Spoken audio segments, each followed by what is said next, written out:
Hello everyone, this is Arif Khan. स्वागत है आपका अपने YouTube channel the school of politics में। आज के इस सेशन में विखंडनवाद यानी डिकंस्ट्रक्शन के बारे में बात करेंगे और आज का ये लेक्चर ऑन डिमांड है। आज का ये जो लेक्चर है हमारे एक स्टूडेंट है जम्मू एंड कश्मीर की, उनका नाम है मीर आयशा। उनकी डिमांड पे जो है ये वीडियो हम शूट कर रहे हैं। एक्चुअली हमारी जो लाइव क्लासेस हैं उसमें हमने डिकंस्ट्रक्शन के कॉन्सेप्ट को डिस्कस किया था, विखंडनवाद को डिस्कस किया था।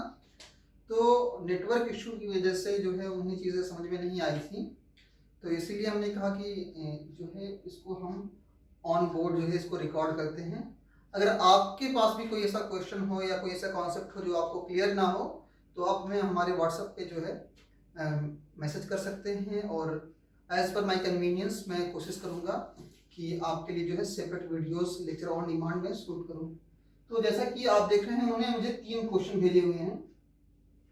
व्हाट इज डिकंस्ट्रक्शन, डिकंस्ट्रक्शन क्या है, हु इंट्रोड्यूस दिस कॉन्सेप्ट, मतलब पॉलिटिकल थियरी में इस कॉन्सेप्ट को किसने इंट्रोड्यूस किया, कौन लेकर के आया, और तीसरा इस पे जो क्वेश्चन है, mention the names of the books associated with deconstruction, मतलब उन किताबों के आप नाम बताइए जिसमें डिकंस्ट्रक्शन के कॉन्सेप्ट को डिस्कस किया गया है।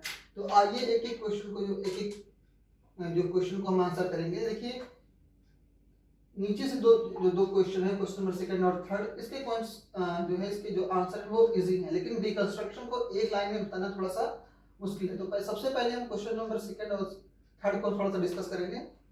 तो डिकंस्ट्रक्शन की अगर बात करें पॉलिटिकल थ्योरी में, डिकंस्ट्रक्शन के कॉन्सेप्ट को किसने इंट्रोड्यूस किया था? जैक्स डेरिडा ने। जैक्स डेरिडा ने इस कॉन्सेप्ट को इंट्रोड्यूस किया था और वो एक क्या है, वो एक पोस्ट मॉडर्न थिंकर है। पोस्ट मॉडर्न थिंकर है, वो एक उत्तर आधुनिकतावादी विचारक हैं और उन्होंने 2 किताबें लिखी हैं जो डिकंस्ट्रक्शन के कॉन्सेप्ट से कह सकते हैं एसोसिएटेड है। पहली जो बुक है उनकी ऑफ ग्रामेटोलॉजी,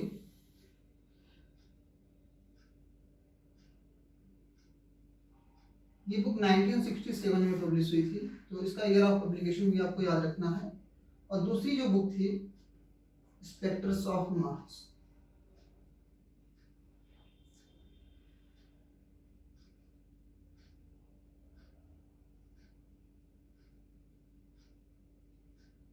ये बुक 1993 में पब्लिश हुई थी। ये दोनों बुक्स ऑलरेडी इससे जो है क्वेश्चन पूछे जा चुके हैं यूजीसी एग्जामिनेशन में। स्पेक्ट्रस ऑफ मार्क्स से क्वेश्चन पूछा गया था कि इस बुक के ऑथर कौन है। तो बेसिकली हम यहाँ पे 2 क्वेश्चन के आंसर देते हैं कि किसने इस कॉन्सेप्ट को इंट्रोड्यूस किया है और किन बुक्स में जो है इस कॉन्सेप्ट को डिस्कस किया गया है। बात करते हैं डिकंस्ट्रक्शन की कि डिकंस्ट्रक्शन क्या चीज़ है।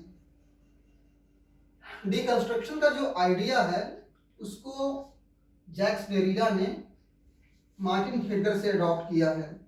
और डिकंस्ट्रक्शन की एक नॉर्मल वे में पहले हम बात करेंगे कि डिकंस्ट्रक्शन करना क्या चाहता है, उसका क्या अल्टीमेट पर्पस है। उसके बाद फिर हम ये समझने की कोशिश करेंगे कि जैक्स डेरिडा जो है वो कैसे इस टर्म को यूज करते हैं, स्पेशली किसी टेक्स्ट की रीइंटरप्रिटेशन में। तो जो ये डिकंस्ट्रक्शन है बेसिकली क्या करना चाहता है कि जितनी भी डोमिनेंट आइडियोलॉजीज हैं,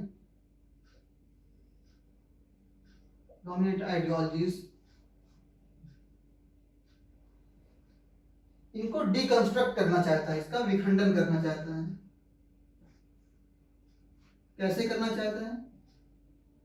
जितनी भी डोमिनेंट थ्योरीज हैं, जितने भी मतलब सिद्धांत हैं, उनके अंदर कुछ कंट्राडिक्शन है, तो वो उन्हीं कंट्राडिक्शन को जो है वो एक्सपोज करना चाहता है। तो उन कंट्राडिक्शन को एक्सपोज करके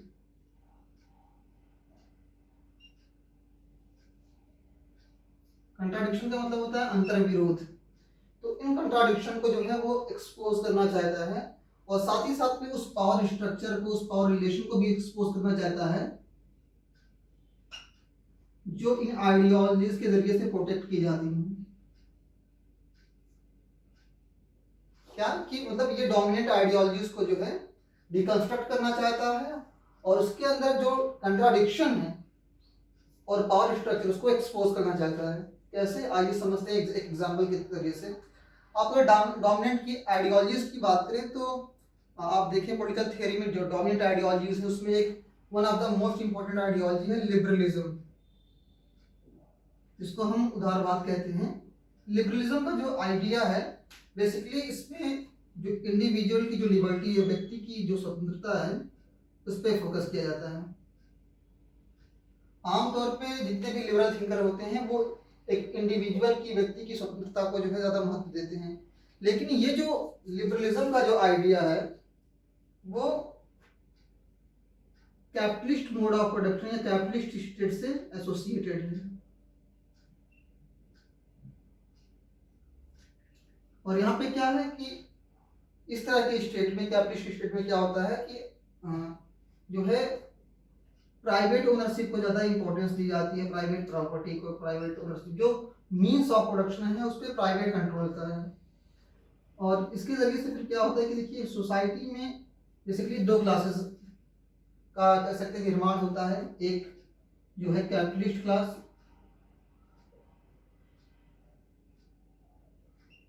और दूसरा जो है वर्कर्स हैं। और अल्टीमेटली ये आइडियोलॉजी क्या कर रही है, इस इन्हीं कैपिटलिस्ट के वेलफेयर के लिए, उनके प्रॉफिट को मैक्सिमाइज करने के लिए जो है आइडियोलॉजीज काम कर रही हैं। तो इसमें कंट्राडिक्शन क्या है इस आइडियोलॉजी में कि ये जो है इस आइडियोलॉजी के जरिए से जो वर्किंग क्लास है उसका एक्सप्लॉयटेशन हो रहा है। और पावर स्ट्रक्चर की अगर हम बात करें तो इसमें क्या है कि ये कैपिटलिस्ट जो हैं, जो पूंजीपति वर्ग है, उसके ये हितों की रक्षा कर रहे हैं। तो इस तरह आपने इसके कंट्राडिक्शन को देखा कि इसमें बेसिकली तो इंडिविजुअल लिबर्टी के बारे में, व्यक्ति की स्वतंत्रता के बारे में बात की जा रही है, लेकिन अल्टीमेटली लिबर्टी क्या, ये जो आइडियोलॉजी है क्या कर रही है, ये पूंजीपति वर्ग के हितों की रक्षा कर रही है, एक आम आदमी के वेलफेयर के लिए, उसके कल्याण के लिए जो है काम नहीं कर रही है।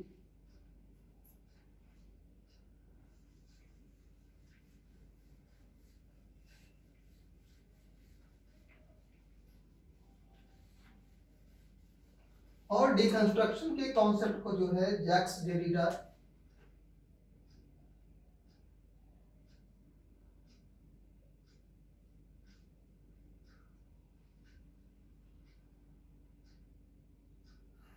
किसी भी टेक्स्ट के रीइंटरप्रिटेशन में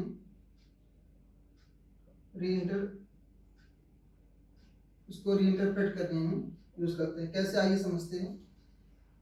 आमतौर पे किसी भी टेक्स्ट को समझने के लिए आप देखो उसमें जो टर्म होते हैं, जो शब्द होते हैं या जो फ्रेज उसमें इस्तेमाल किए गए होते हैं, उसकी एक कोई फिक्स्ड मीनिंग नहीं होती है। हम देखें कि अलग अलग शब्दों का, अलग अलग फ्रेजेस का जो है अलग अलग परिवेश में अलग अलग अर्थ होता है। तो यहाँ पे क्या है कि लैंग्वेज में क्या है, अल्टीमेटली एम्बिग्यूटी है। जो भाषा है उसमें क्या है, अस्पष्टता है, एम्बिग्यूटी है। और इस अस्पष्टता की वजह से क्या है कि किसी भी एक टर्म की एक फिक्स्ड मीनिंग नहीं हो सकती है, फिक्स्ड मीनिंग नहीं हो सकती है, राइट।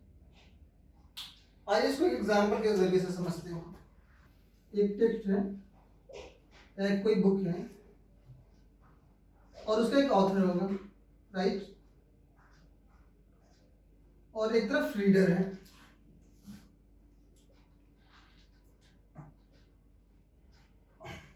तो डिकंस्ट्रक्शन का जो कॉन्सेप्ट है वो एक रीडर को ये अलाउ करता है कि वो किसी भी बुक को, किसी भी टेक्स्ट को जो है वो अपने तरीके से रीइंटरप्रेट कर सके। फॉर एग्जांपल, जैसे प्लेटो की जो बुक है, प्लेटो की बुक, ये यहाँ पे ऑथर प्लेटो हो गए, उनकी जो बुक है वो रिपब्लिक। और इसका अल्टीमेट पर्पस क्या है कि एक आइडियल स्टेट को स्टैब्लिश करना चाहते हैं, आइडियल स्टेट को। तो प्लेटो ने जो बुक रिपब्लिक लिखी है उसका अल्टीमेट पर्पस ये कि इसके जरिए से इसमें उन्होंने जो प्रिंसिपल डिस्कस किए हैं, चाहे उनका थ्योरी ऑफ एजुकेशन हो, थ्योरी ऑफ जस्टिस हो, जितने भी प्रिंसिपल उन्होंने डिस्कस किए, जो फिलोसफी का जो आइडिया, उसके जरिए से एक आइडियल स्टेट को स्टैब्लिश करना चाहते हैं। लेकिन ये कोई जरूरी नहीं कि एक रीडर जो है उसी सेंस में जो है इस बुक को पढ़े, उसी सेंस में समझे। एक थिंकर है जिनका नाम है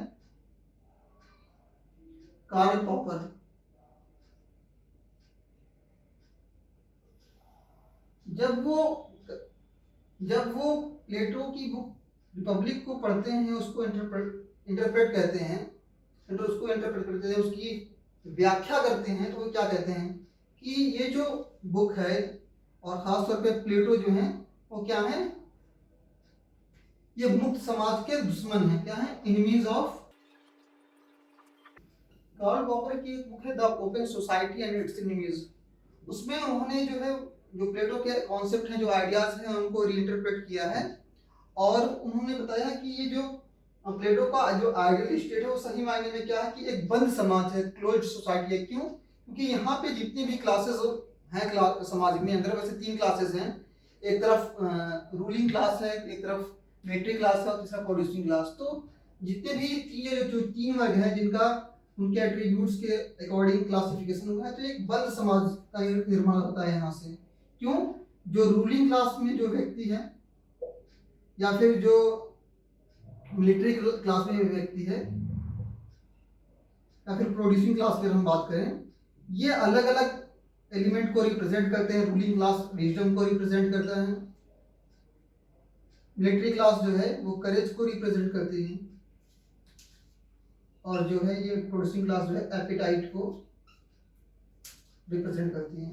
तो एक बंद समाज है। कैसे? जब प्लेटो अपने न्याय के सिद्धांत के बारे में बात करते हैं तो वो कहते हैं कि न्याय का मतलब ये कि हर एक जो व्यक्ति है वो जिस क्लास से बिलोंग करता है उसी के अकॉर्डिंग वो काम करे। मतलब अगर वो प्रोड्यूसिंग क्लास से बिलोंग करता है तो उसका काम सिर्फ और सिर्फ प्रोडक्शन करना है। मिलिट्री क्लास से बिलोंग करता है तो उसका काम है कि वो सुरक्षा व्यवस्था का काम देखें। और रूलिंग क्लास का जो व्यक्ति है, लेकिन यहाँ पे क्या है, यहाँ पे नेविगेशन नहीं है, कोई व्यक्ति एक क्लास से दूसरी क्लास में नहीं जा सकता। इसलिए जो है कार्ल पॉपर जो है कहते हैं कि ये जो प्लेटो का आइडियल स्टेट है वो अपने आप में क्या है कि बंद सोसाइटी। और इस कॉन्सेप्ट को उन्होंने अपनी book the open society and it's enemies में 1944 में डिस्कस किया था।